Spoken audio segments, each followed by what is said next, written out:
Hello, welcome to Brooklands TV. My name's Gareth Tarr. Today we're interviewing Russell Hayes about his books. It's a double book in a set case. Aston Martin, the entire story. Russell, if I could ask by asking you, what's your background and how did you come to write the books? Well, my background, I was originally a motoring journalist in the early 90s. Worked for various magazines and had a little stretch in Top Gear as a researcher, then a TV producer. Right. Just for a little while. So behind the camera. Behind the camera, Yeah. Definitely. And then I had another career in the civil service for 16 years. But I started writing, I was asked to write books in my spare time.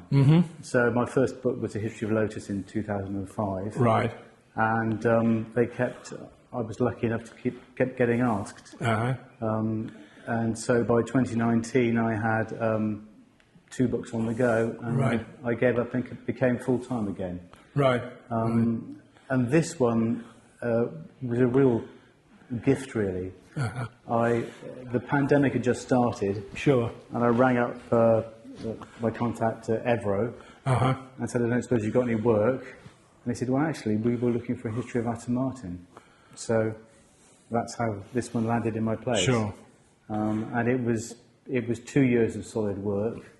Hence 2 books. Yes. I mean, it just grew. Yeah. Yeah. I mean, that's one thing that comes across in reading the books is the thoroughness. And I know quite a lot about Aston myself, and I think you've sort of opened pretty much every interesting nook and cranny in the whole. Once you over the 2 books, you've obviously had to do a lot of research and find a lot of thank you.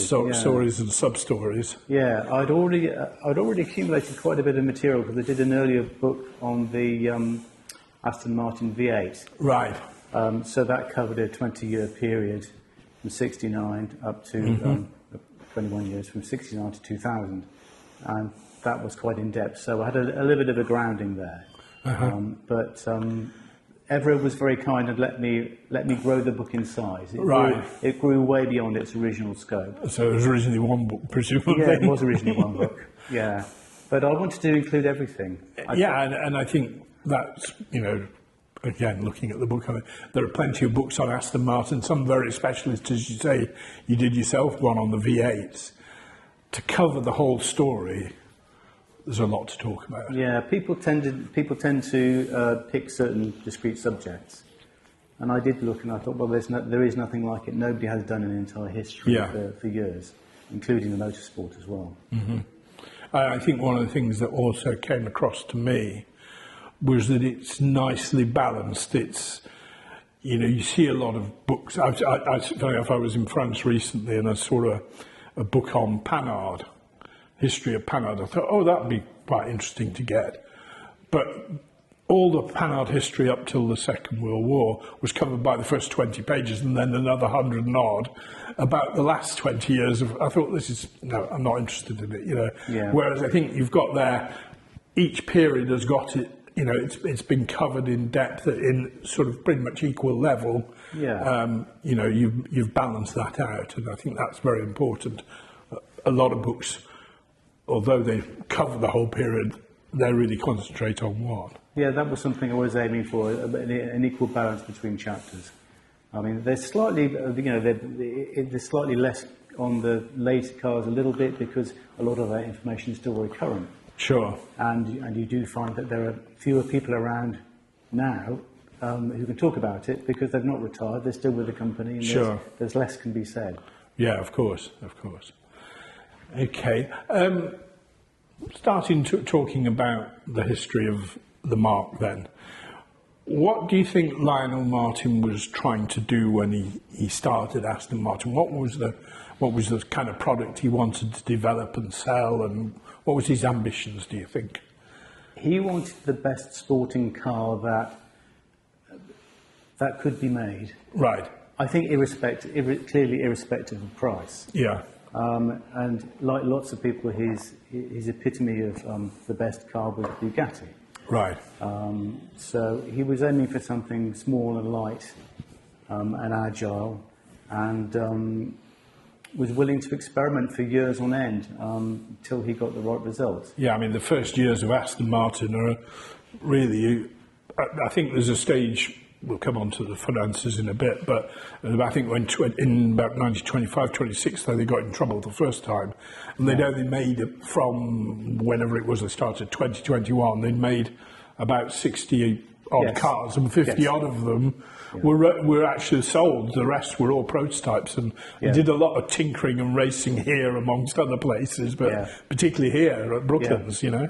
Oh, it was definitely their second home, Brooklands. Yeah. So, and this idea of a quality car, that was another thing I picked up on in the book a little bit later on when you talk about the 1.5 litre and 2 litre cars in the 30s. I think the 1.5 litre cars, the Aston had rivals like AC, I think, and Fraser Nash, 1.5 litre cars, but the Aston was an awful lot more expensive. Yes. But the quality was there. Yes, and the second owner of Aston Martin, AC Bertelli, he arrived with the same belief that you should have a lot of bespoke components. Right. So it bespoke rear axles, bespoke gearboxes, and quite innovative. You know, he had a separate gearbox. Right. In order to give a shorter gear change. Went to dry sump lubrication very early on. Right. So, you know, paid a lot of attention to the things which really mattered to sporting enthusiasts in those days, such as good brakes. Right. And good lubrication. Mm-hmm.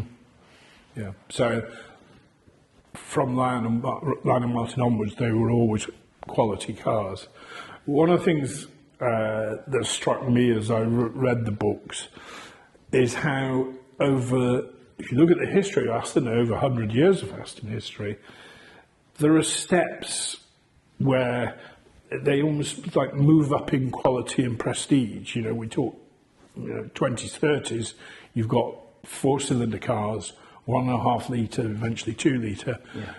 After the Second World War, David Brown buys Aston Martin, he also buys Lagonda, gives him access to a 6-cylinder engine, and the DB2 is definitely a step up.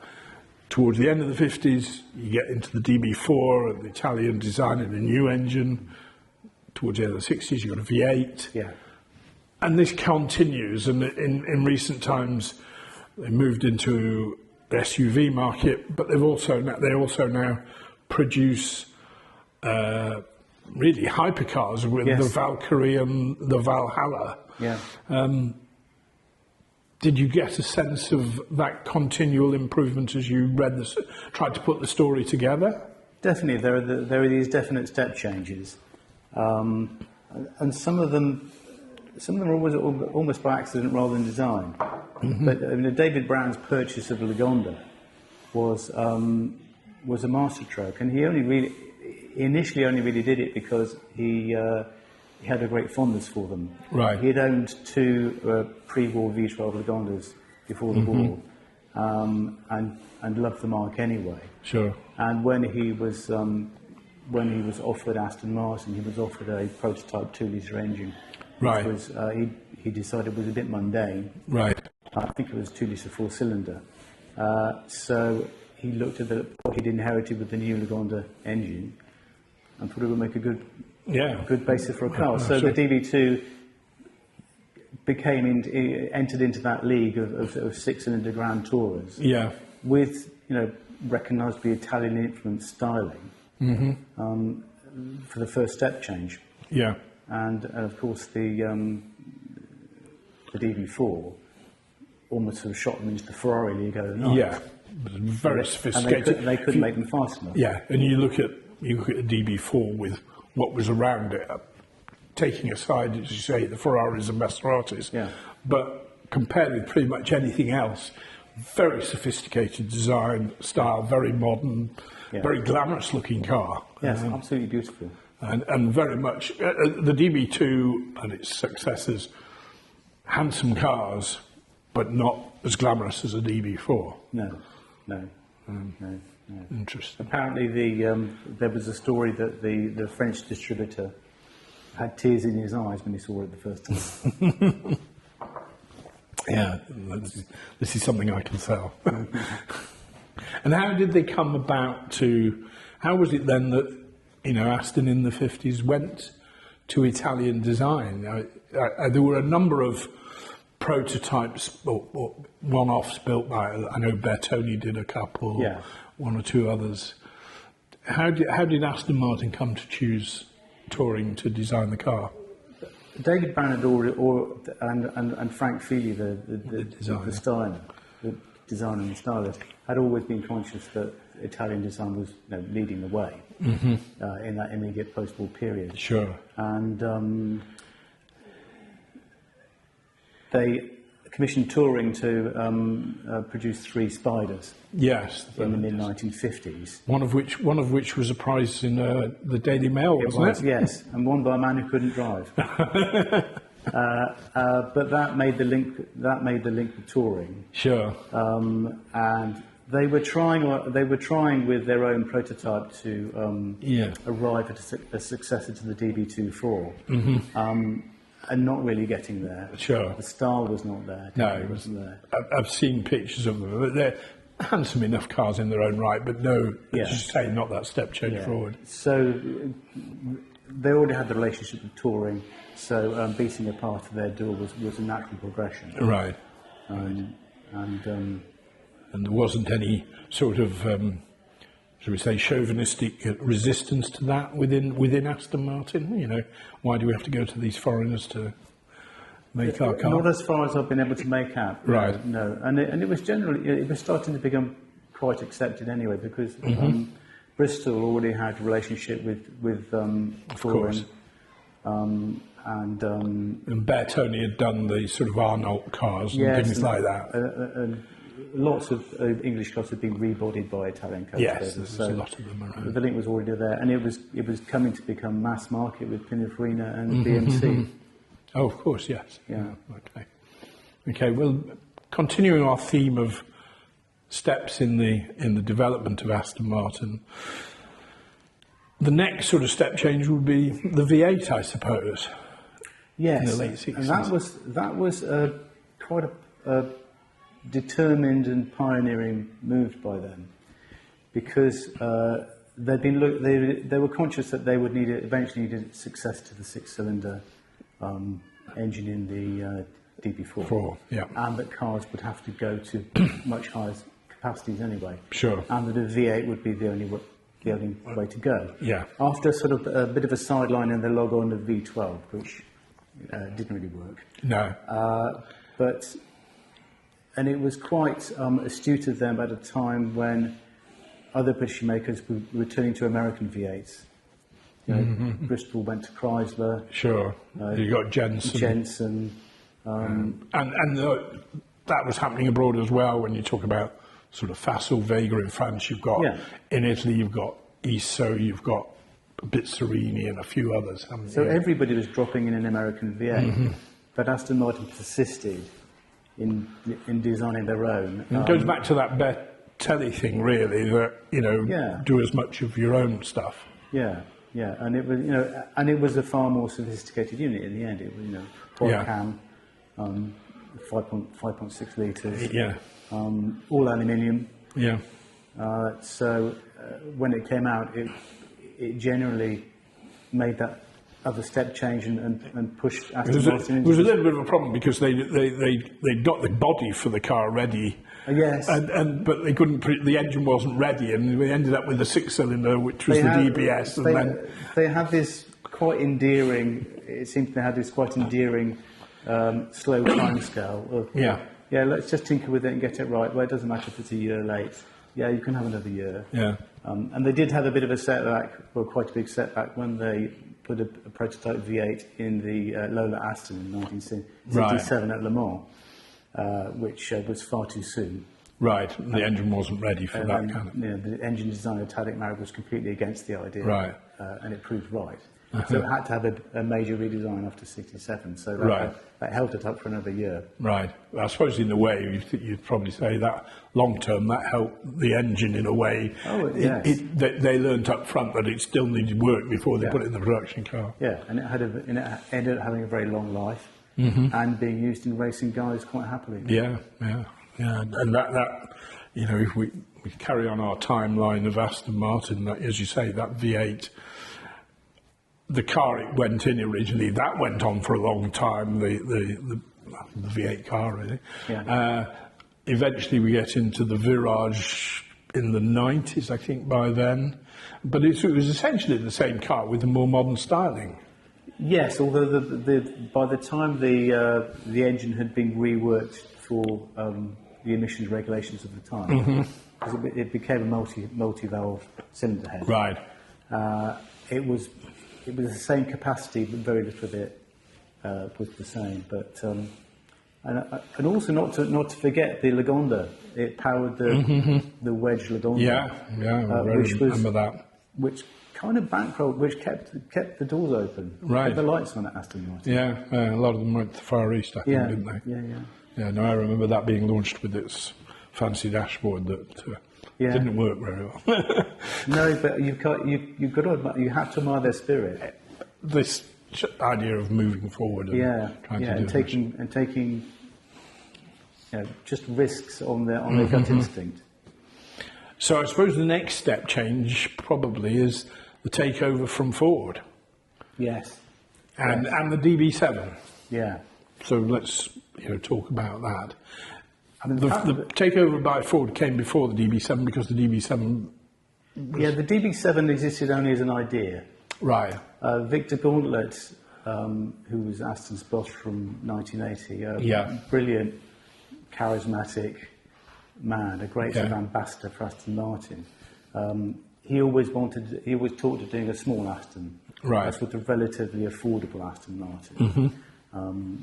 And the funny thing, the story is that his technical director Michael Bowler,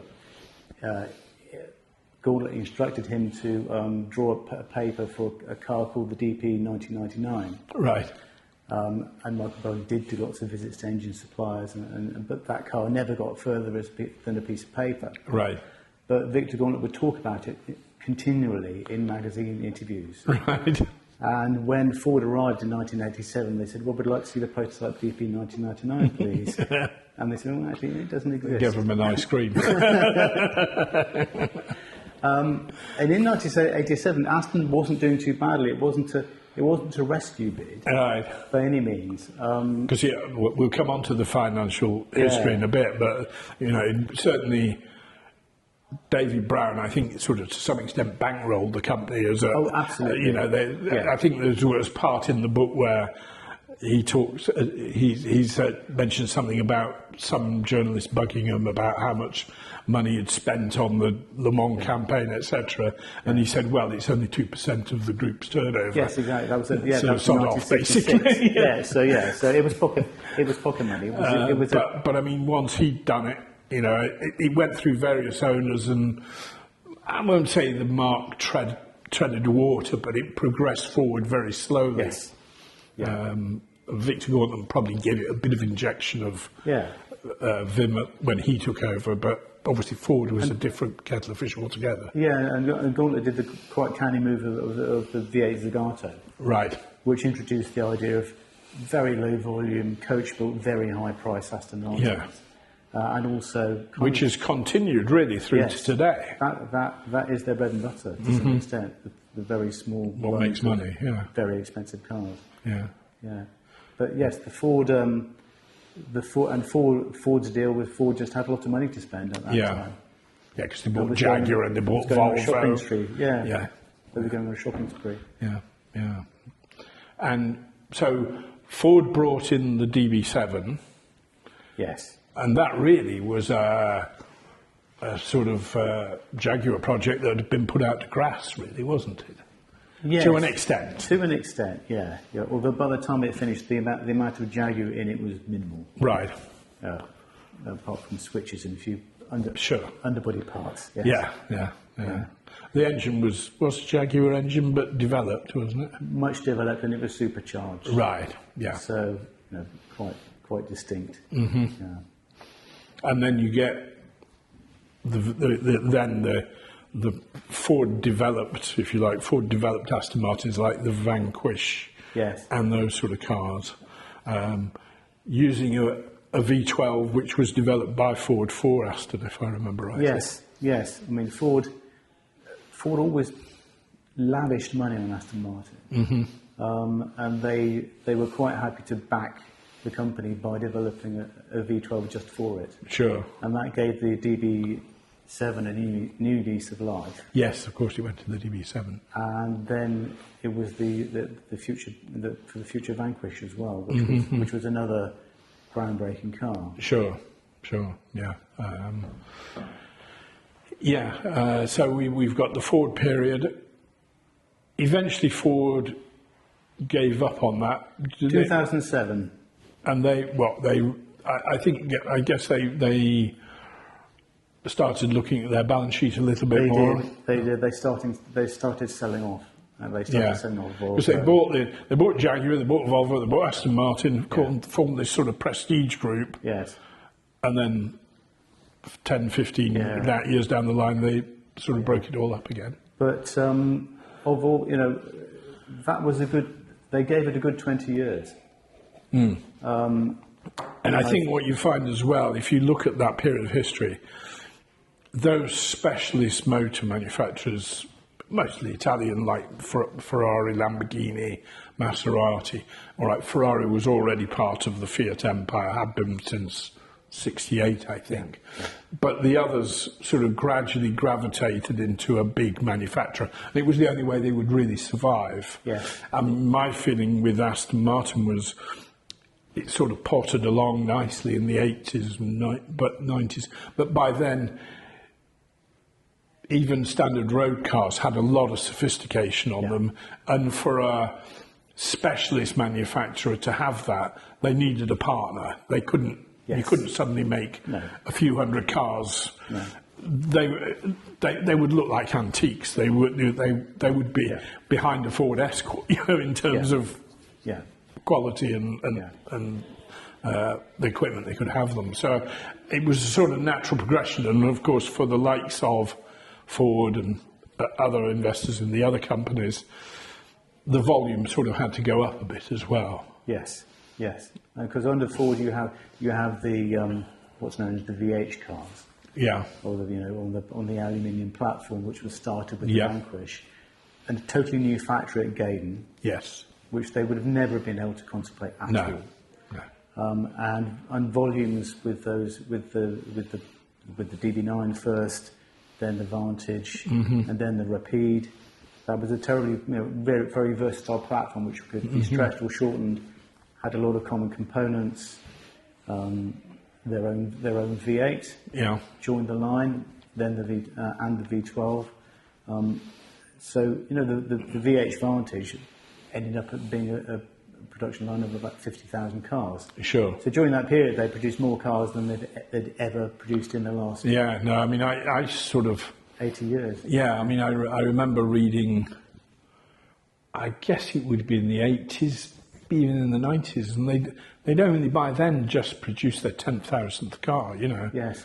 Mid-1980s. I mean, I remember, in a similar vein, I worked for Fiat in the late 80s, early 90s, and I remember when I joined Fiat in 87, we had an in-house magazine, and there was an article on Ferrari, and a rather sort of snobbish sort of comment at the start of this article was Ferrari has just built its 40,000th car, which is rather less than Porsche made last year, But Aston was even smaller than that, and it sort of emphasises these are quite exclusive, rare cars. Which makes them even more special because you don't see them all the time. No, exactly.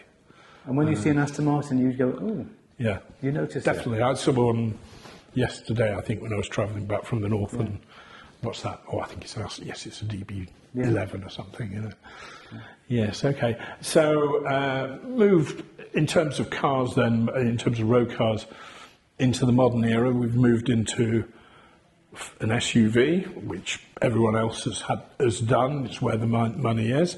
But we also have the mid-engine hypercars, the Valhalla, the Valkyrie. Yes. Tell us about the motivation behind those. I mean, they're two sort of separate things in a way. Yes, I mean, the Valkyrie came from the first tie-up with Red Bull and Adrian Newey back in the mid 2010s. Yeah. Yes, because Aston was a sponsor of Red Bull before they eventually set up their own make. They just had their logo on the Red Bull cars. So yes, they were on the back wing. That link was there. Yeah. And they'd identified correctly this mark for this market with very, very exclusive, very, very high value, low volume cars, even more so than the regular Astons. Mm-hmm. And the need to go into the mid-engined era. Right. Of course, there had been a mid-engine car, which was the marvellous Bulldog. Oh yes, of course, yes. In 1978, which has been fascinated to see how that's been revived. Yes, I've seen it a couple of times. Yeah, it's a fantastic looking thing. Yeah. Yeah. And I remember when it came out as well. But certainly, when Dr. Andy Palmer was boss of Aston Martin, he really identified the need that they needed to have a mid-engined offering. Right.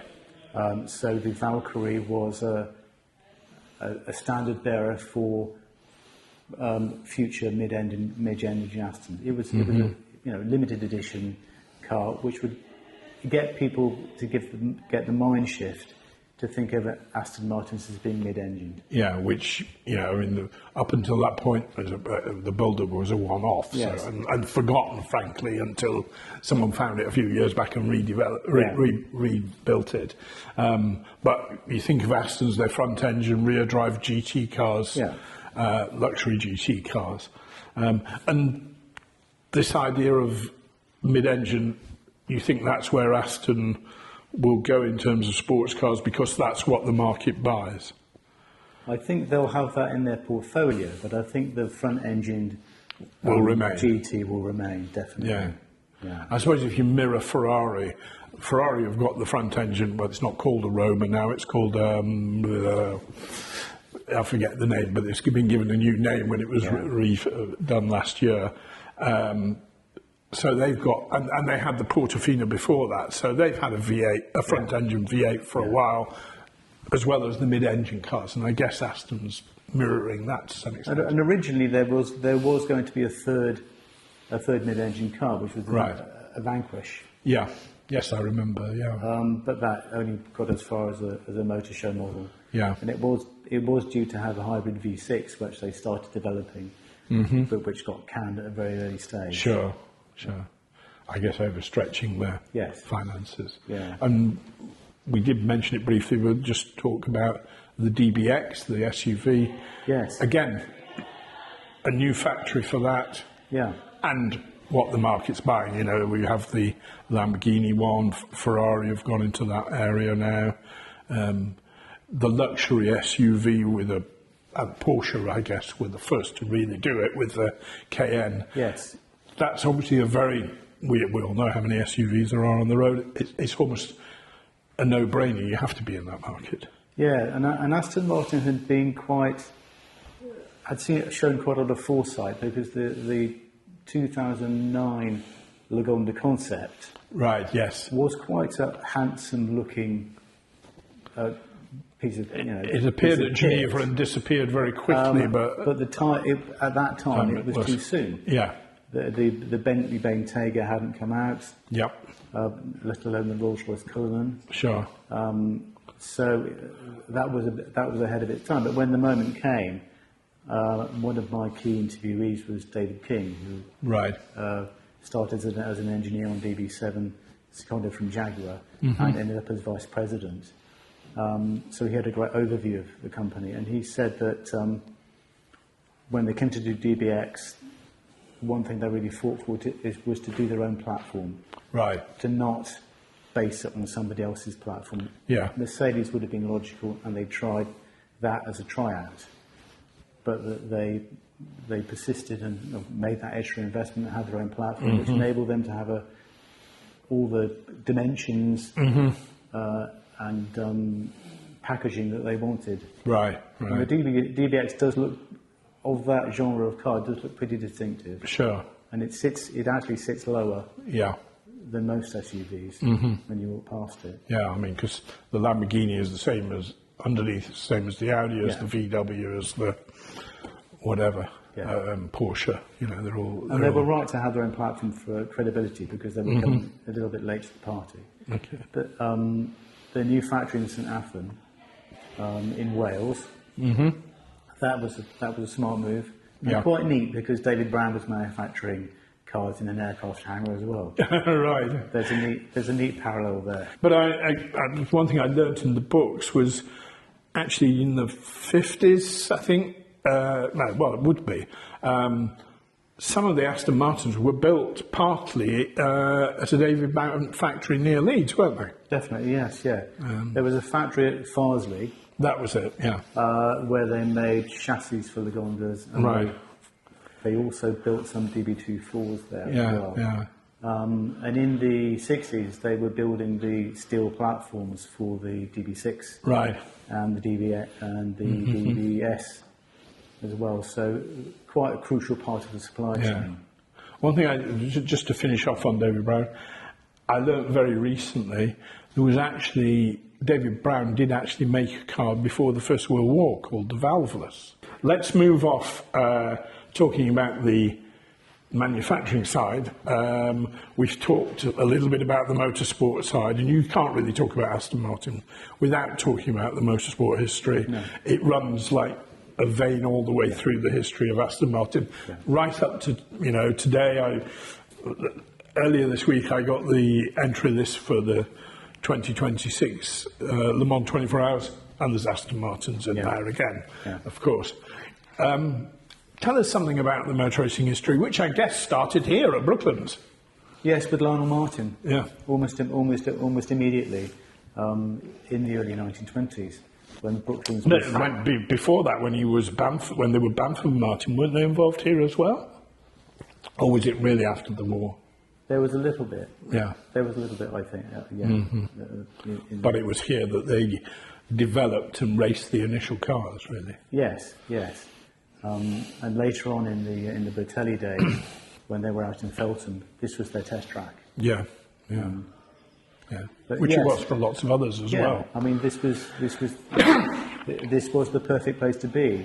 You met your ideal audience, and even in those early days, Aston Martin had plenty of supporters and plenty of enthusiasts. Not least of which Sammy Davis. Yeah. Who was a great advocate. And Count, I'll pronounce it wrong, was Zabrowski. It's not Zabrowski, is it? Zabrowski, yeah. It is Zabrowski, yeah. I mean, he was an Aston Martin and guy. a big investor as well. Yeah. And he had the Chitty Bang cars, or whatever they were called, and others as well. But he was an Aston, and because very early on, Aston Martin raced in the French Grand Prix, didn't they? In 1922. Yeah.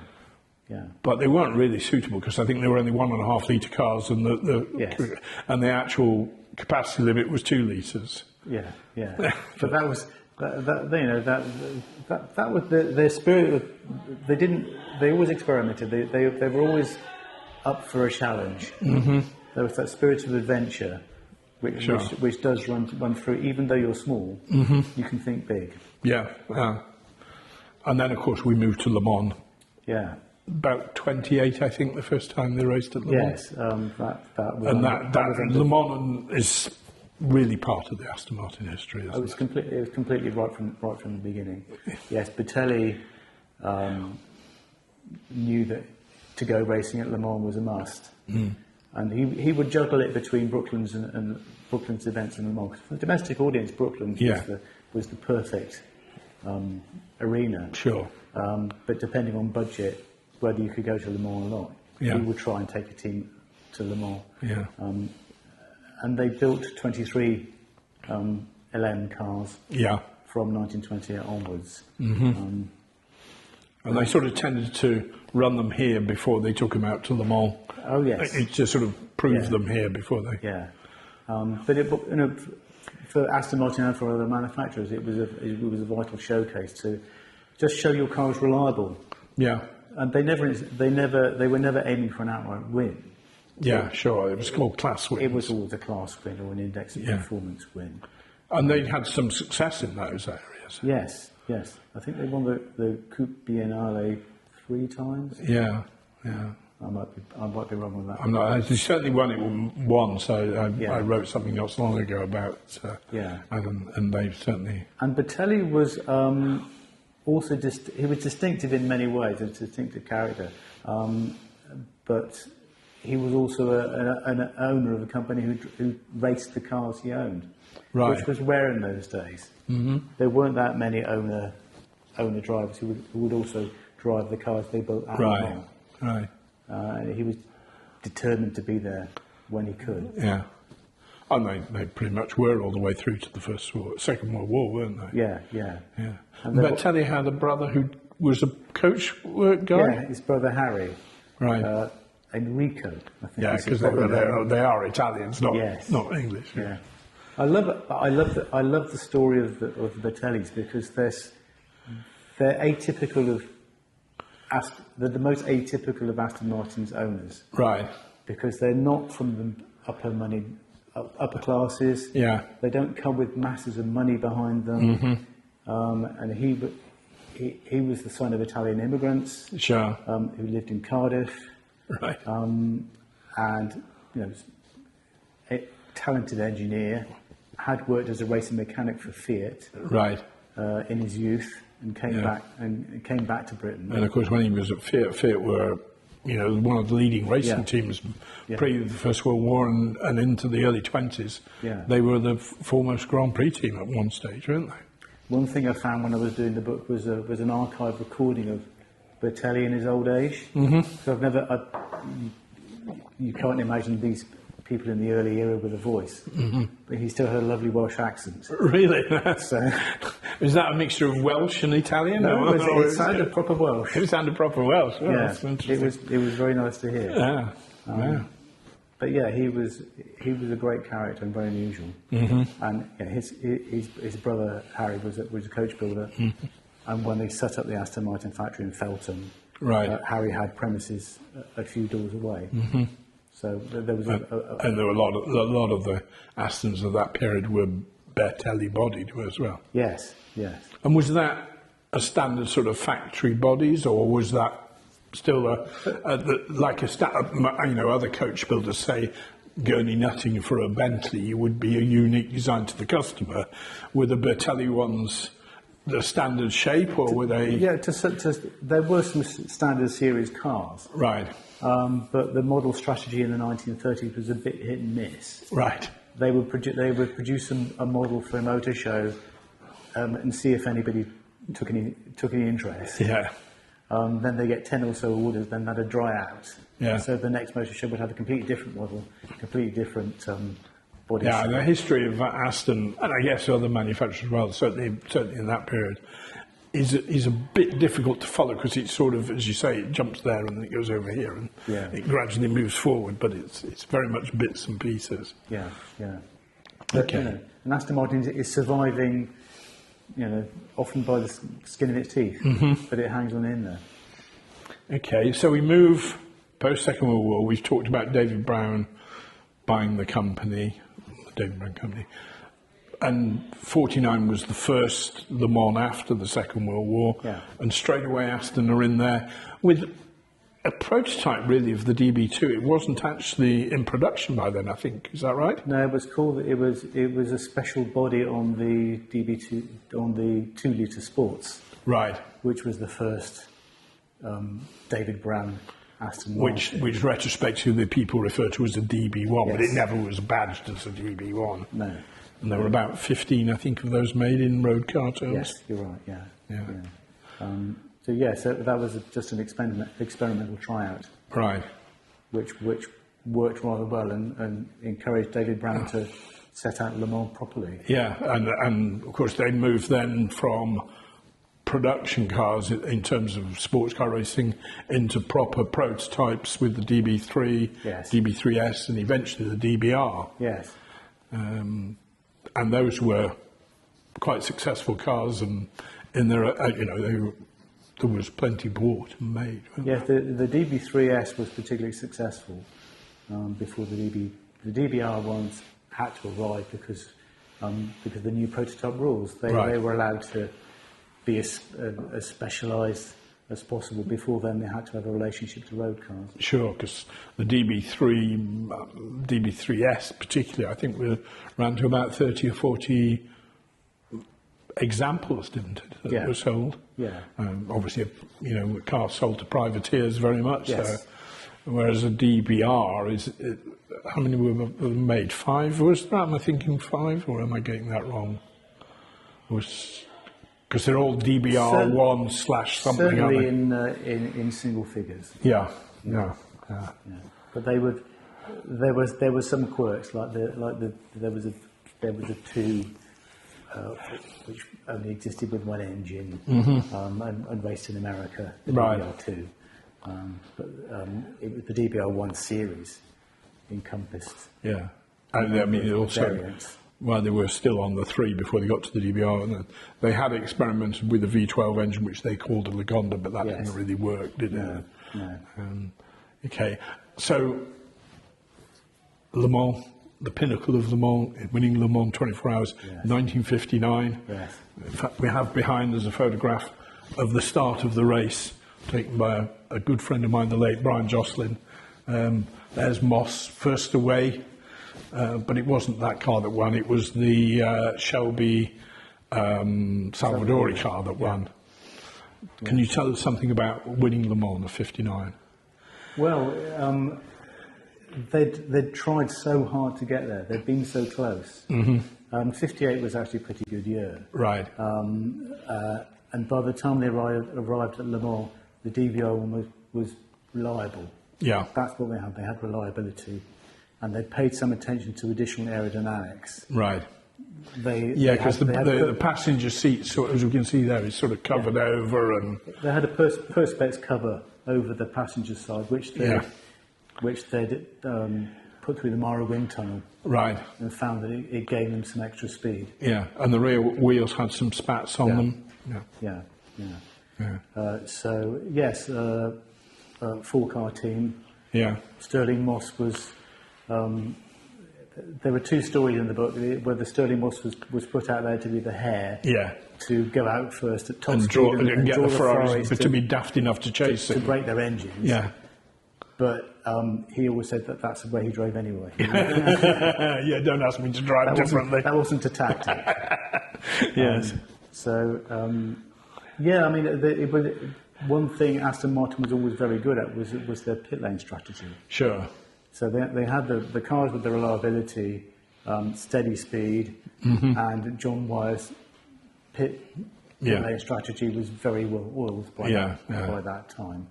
And they were they worked very well as a team, as a group of people, I think. And all of them had agreed to, if they won, to split the prize money equally between the drivers. Right. Whoever won. Right. Yeah.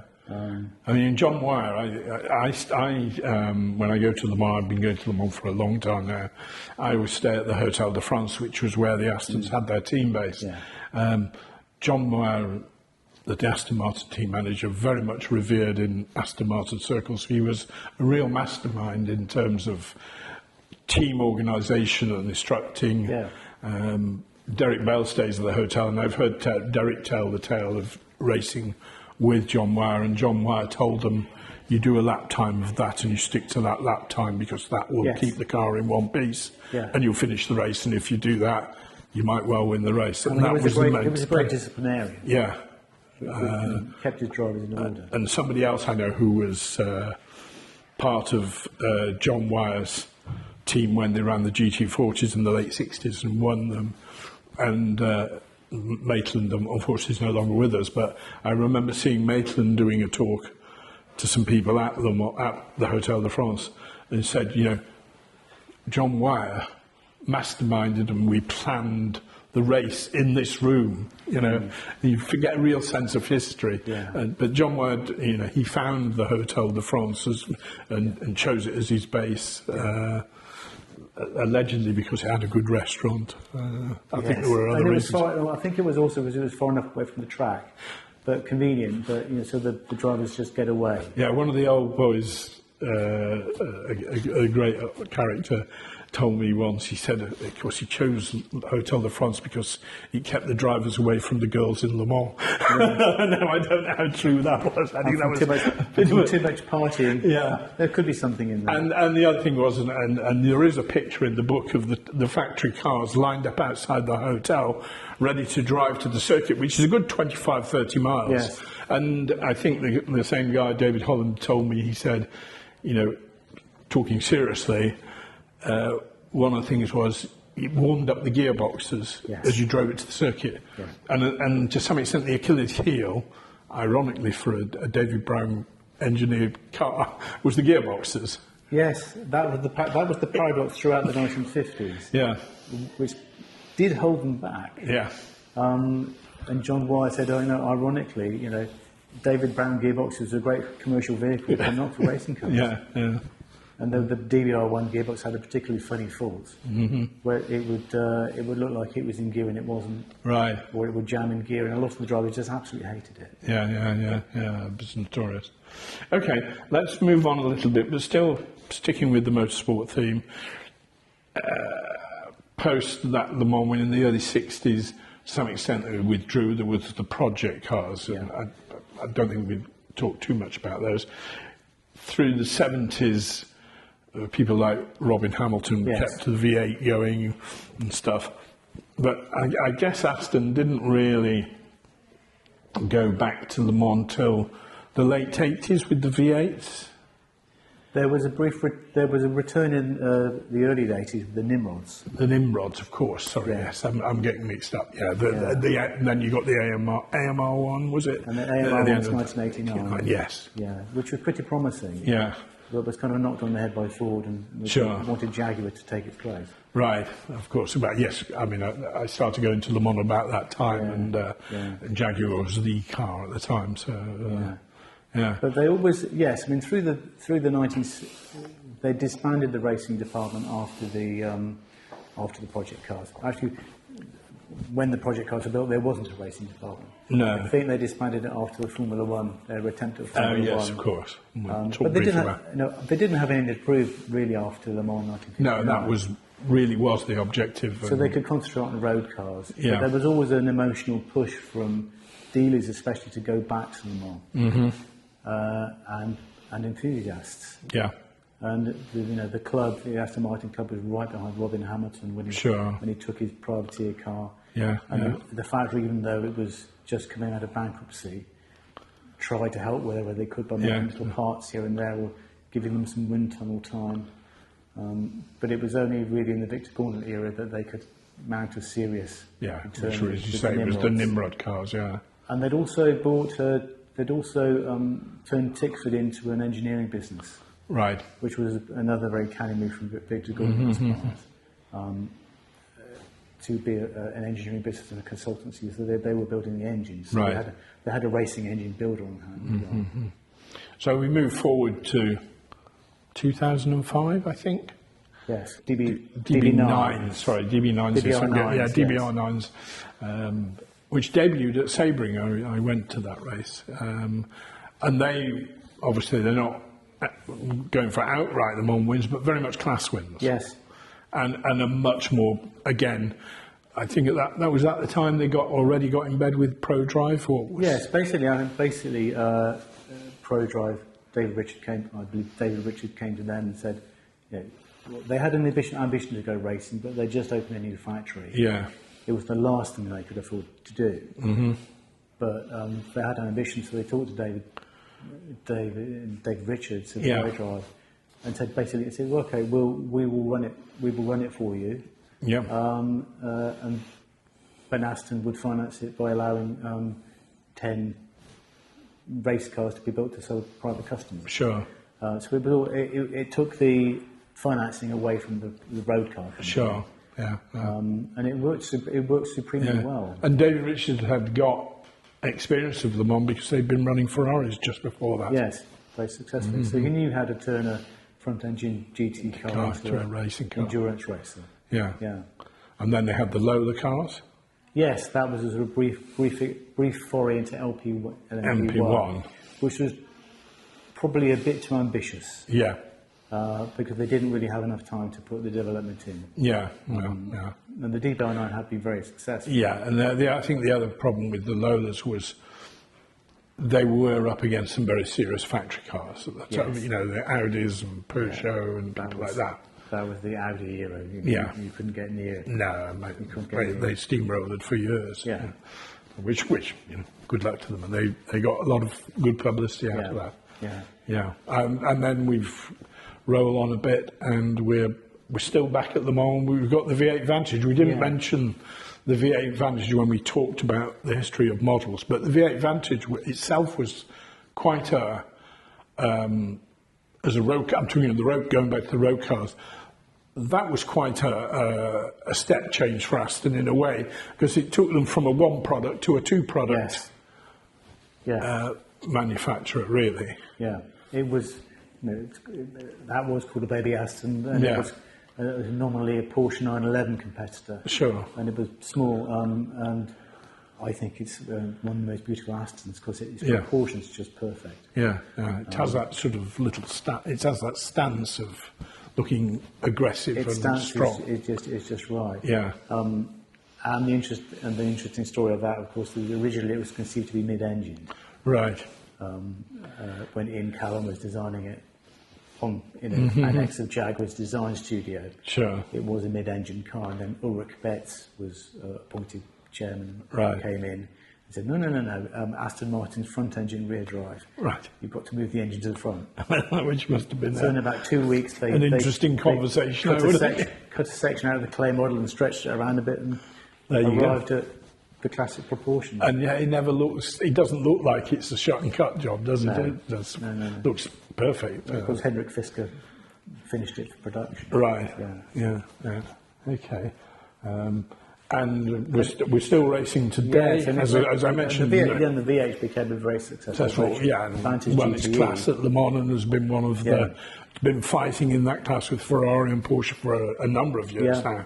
Yeah. And year on year, they're always in there.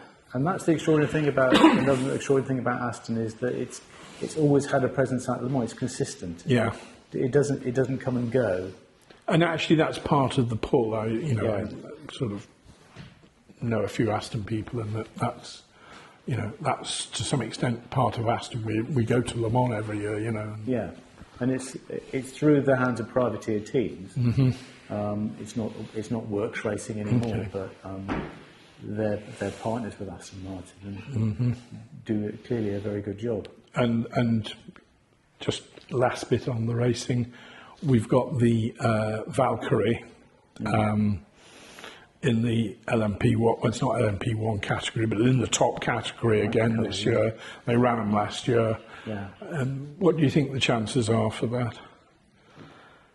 It's a difficult one, isn't it? I don't know, but it's not. I mean, I think there are about 6 manufacturers competing, so it's not a very big. It's not a very big grouping. Yeah. But potentially, the potential for an outright victory is there, which. Before now, it's been largely for class winners, which are more attainable. Which we've just talked about, yeah. But I wish them all the best. Yeah, well, we look forward to it in June. Okay. One of the things that struck me in the book, reading the book, Changing Tack Altogether, one of the things that Aston Martin is notorious for is the number of owners and the number of financial crises he's had over the years. Yes. What I found,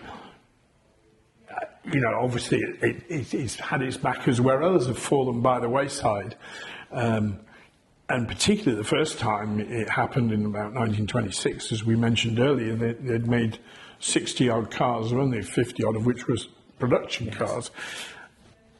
It's quite remarkable that it survived then, and it's still somebody still puts their hand in their pocket every now and again to bail Aston Martin out. What do you think is it about Aston that makes people do that? I think there's such an emotional pull to it. Yeah. I think it gets people by the heartstrings. Yeah. Even when it makes absolutely no sense at all.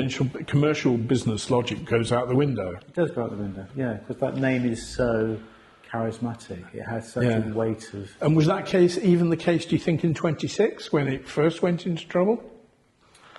No, I think that's the one I don't get. It was respected. Right. But what happened certainly in the 20s and 30s, and I think this happened with other car companies, was you had the aristocracy wanted to had something to do with for their eldest son. Right. So they bought their eldest son a car company. Right. So the new investor in 26, they were already majority shareholders, were the Charnwood family. Right. And they parachuted in their eldest son. Right. So it was almost, something for him to do, but also a test that could he run a business, I suppose, and if he can, then we'll hand the family business on to him. Yeah. So, and that happened again in the 30s with the Sutherlands. Yeah. Gordon Sutherland was the son of a shipping magnate. Right. So, father put in the money. Yeah. And the son got to work in a car company. See how well they ran it. Yeah, yeah. It's interesting. And, last couple of weeks, we've had even more financial press. Again, Aston Martin's in there. Yeah, I mean, unfortunately, cutting jobs and stuff. It's another down period, I guess, for Aston in a way. It was ever thus, though, and I think there's a bit too much of an appetite for bad press on Aston Martin. Right. But they've always have had a flexibility to change very quickly. Sure. Because being small, you can cut your model lines, or you can postpone things, and they've always had the ability to react. Mm-hmm. I mean, not so long ago they were talking about 10,000 cars a year. Yes, I remember. Which they I think under the current regime have realised is completely unfeasible. In 2024 they produced 6,000. Yeah. But you produce the trick is, I think, to produce fewer cars but a higher value. Sure. So that each one carries more profit. Which is what Jaguar are trying to do in the next phase. Yeah. Having said that, the world itself becomes richer. We've seen certainly in recent couple of decades, I suppose, places like China and to a like extent India and some other countries are developing fast. There is a bigger market, you would think, there's a bigger market for luxury goods. There are more people out there with good money, Yes.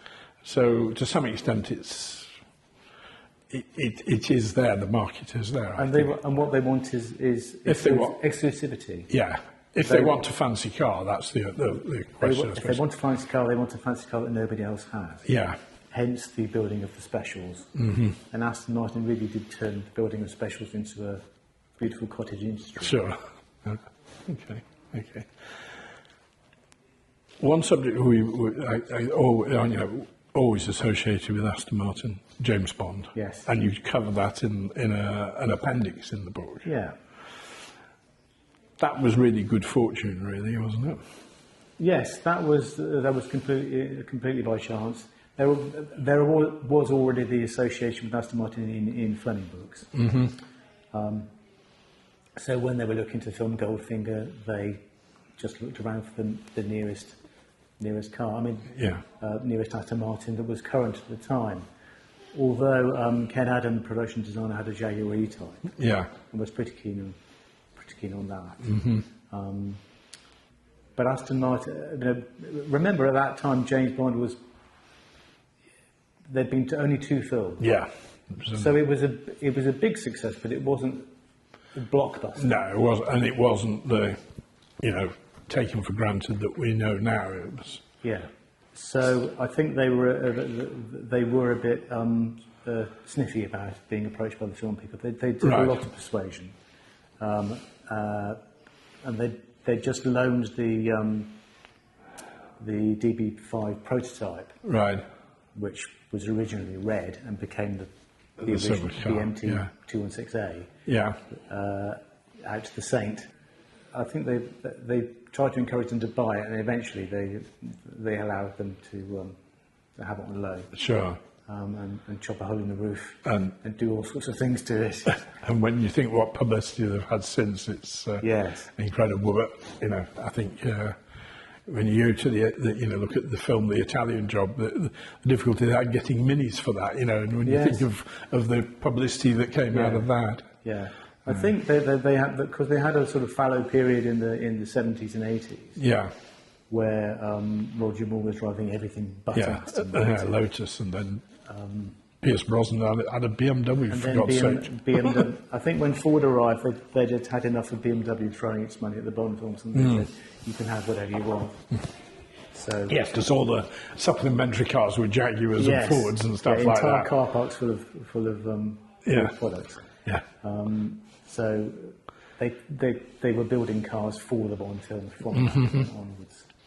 So one aspect of the story which we haven't talked about, we've mentioned a little bit, is Lagonda, which we mentioned very briefly when David Brown bought Aston Martin. He bought Lagonda at pretty much the same time, which gave him access to the six-cylinder engine, which went in the DB2, etc., etc. Yeah. Actually, Lagonda, if you go pre that, of course, was a firm very local to here, because the pre-World War II Lagondas were built in Staines. Yes. But obviously that changed when, as I say, David Brown took over them. For a while, certainly in the 50s, there was a Lagonda range of cars that. How much did David Brown push Lagonda versus the Aston Martins at the time, or were they? He was very, very keen on Lagonda, but it never kind of fulfilled his ambitions. Right. He especially wanted to get Lagonda into America. Right. So when the first DB2 was shown at it was a British International Motor Show in 1950, I think. Right. And the Lagonda was given much more prominence than the Aston Martin. Really? And the Aston Martin took off almost as a byproduct of that show. Yeah. But the Lagonda, didn't really work. No. And they were beautiful cars, and they were built through the 1950s alongside The Astons, all squashed up in the aircraft hangar in Feltham. Yeah. Until the Lagondas were farmed out to Tickford, which David Brown bought in '54. Right. Because reading in the book, the Lagonda mark gradually faded away in terms of volume. Yes. Versus Aston.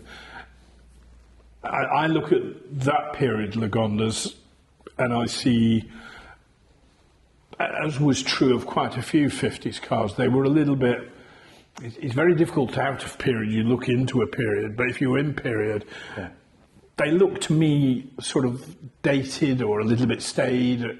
Quality car and handsome, some of them, but some of them didn't look quite right to me. And yes, you're right. And I think it was a declining market. They were a little bit sedate. Yeah. They were extremely expensive. And they were up against Jaguars. And I was going to mention Jaguar as the obvious emerging rival. And the one big flaw that they had in the 50s was they didn't have an automatic gearbox. Right. So that really was an essential in that market. And they had to keep reducing the price through the 1950s.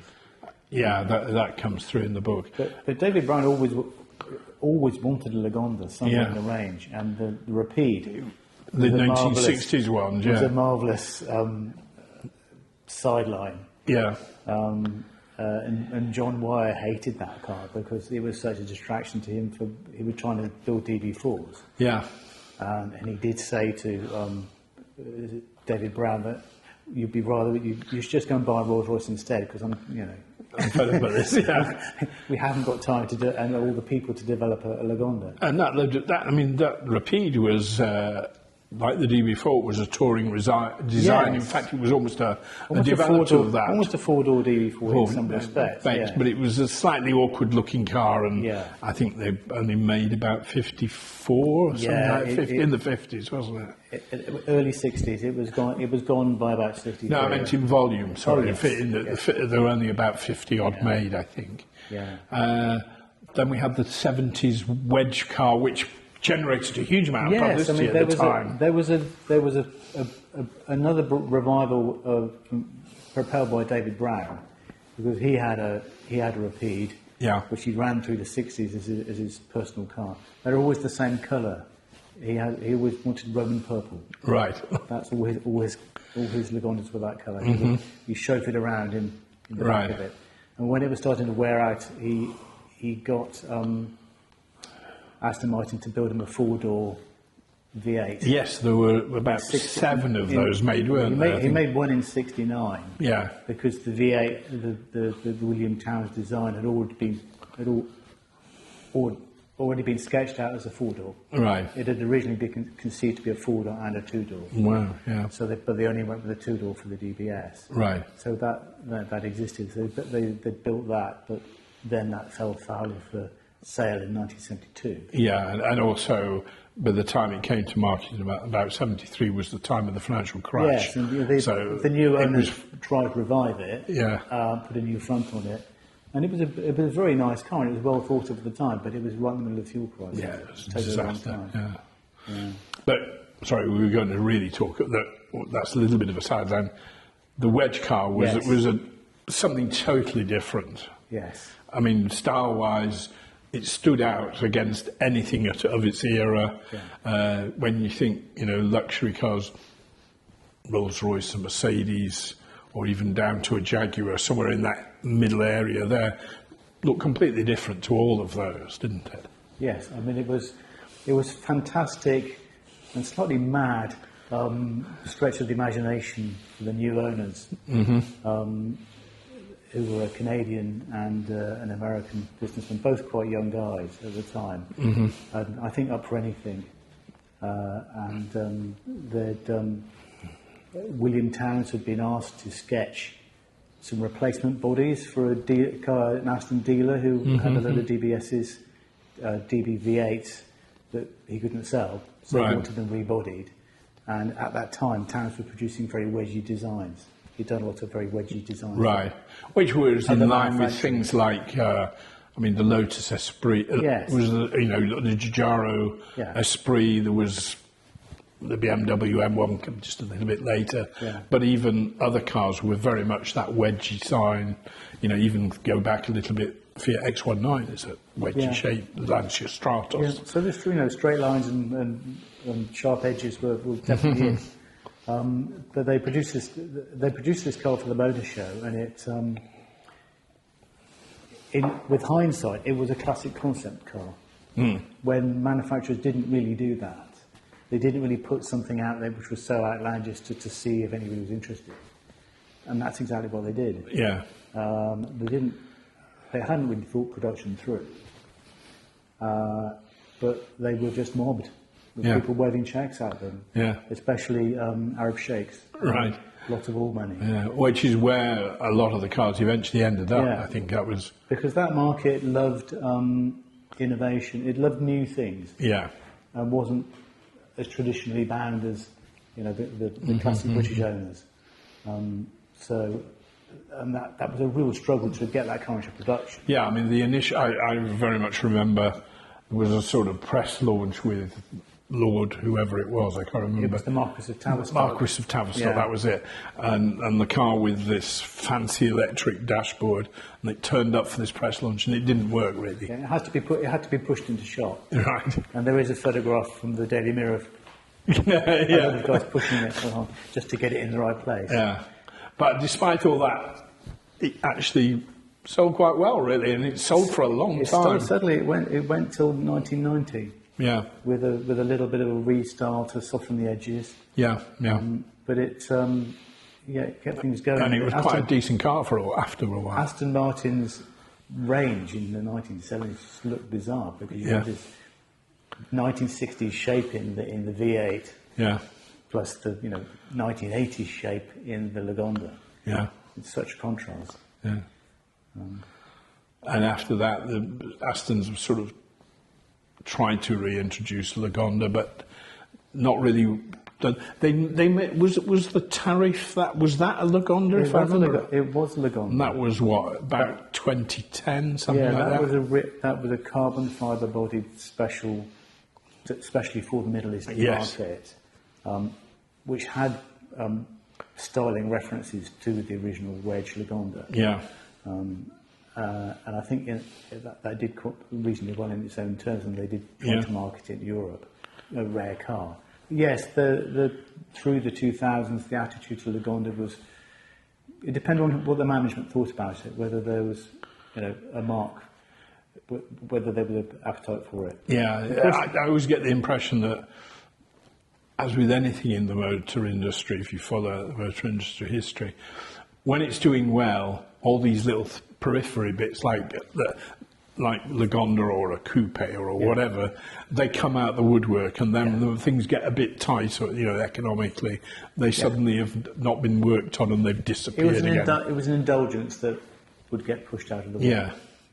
Was there ever a time that Aston could use the mark? They would use it, but at one time, they were quite keen to reintroduce it, and had several outlandish concepts. Sure. But I think now it's officially been buried. Yeah, I mean, it's difficult to reintroduce a mark. It sounds a good idea, but I mean, you think of the Maybach with Mercedes, that just didn't work because it didn't really mean anything to anybody. And I guess Lagonda doesn't. And the generations pass, and the people who the name resonates with we've moved on. Yeah, and other brands, you see people occasionally, try to revive them. I remember someone at the Geneva Motor Show 10 years ago trying to reintroduce Hispano Suiza. Hispano Suiza hadn't been around since the 30s. Who knows what a Hispano Suiza is? So I think the only really successful brand relaunch was Bugatti that I can think of. Yeah. But, yeah. Interesting sideline, Lagonda. So I thought that was maybe it happened one day, you never know. I thought that was an important part to include it in the book. Yeah, sure. It because it runs alongside the Aston story, and you can do it by a series of windows within the book, and you can run off a little bit of the tangent and come back to the story. Okay, well, I guess that's a nice place to stop when we talk about Aston Martin. Thank you very much for your time. Before we finish, a couple of questions, I suppose. Where do you see the future of Aston Martin going? I see it as always being there. Right. And I hope it always will be. Sure. I mean, it's very changing times in the motor industry, not least because of electric cars. Yes. I mean, it has a certain lifeline in as much as I think the European regulations mean you only have to produce 90% zero emission by 2035. Yeah. Which in that 10% gap, all the specialist car makers can continue to exist with petrol engines. Right. And there still is an appetite for, certainly amongst luxury buyers, for a petrol engine. Uh-huh. And in terms of yourself, what's the next projects? Or can you say that? Well, I've got a book on Audi coming out in autumn. Right. That's on the Audi S and RS models. Right. Much shorter, that's road cars. Shorter books. That's road cars. There's some racing in there as well. And then I'm writing 2 at the moment. Right. Neither of which I want to spill the beans on. Okay, fair enough. That's fair enough. It should be out next year. Okay. Right. Well, thank you very much for your time. Pleasure. It's been wonderful talking about Aston Martins, and we shall look forward to hopefully seeing Aston Martins around for a good long time yet. Yeah, I hope so too. Thank you. Thank you, Russell.